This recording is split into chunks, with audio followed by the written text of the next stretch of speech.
kind of like me, perhaps taking yourself a bit too seriously, perhaps being too hard on yourself. When you make a mistake, you kind of beat yourself up. Maybe, in other words, you're a perfectionist.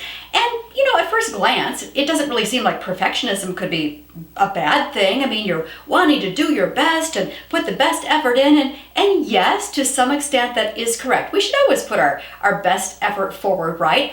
But perfectionists also have this little subtle thing going on called pride. In fact, a pride problem. And I know about this firsthand because God kind of brought me through a journey in studying His Word where I realized that my tendency to drive myself and be hard on myself and be too serious, not being able to laugh at my mistakes, really was a pride problem. I wanted people to think well of me. I didn't want anyone to look at me and go, "Oh, not so good there."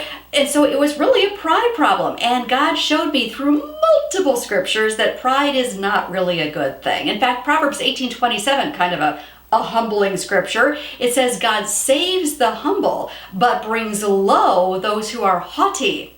Haughty, another word for prideful.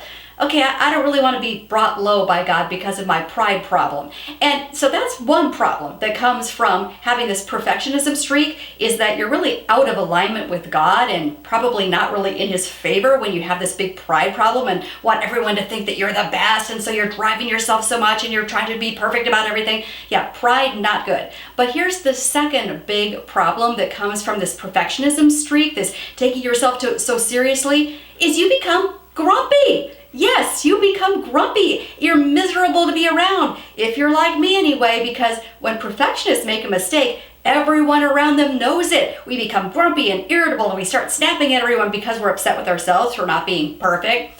That's really not so fun for your husband, for your children, for your coworkers, for your boss, for your neighbors, for anybody. So, two big reasons to tackle this thing called perfectionism, or taking yourself too seriously, or being too hard on yourself. How about in those moments where you find that kind of bubbling up, when you won't laugh at your silly mistake, how about if you step back and say, that's right, this could cause problems in my relationships and in my relationship with God.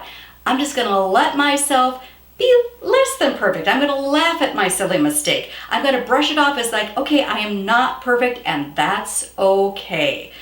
Yeah, I'm working on this. How about you?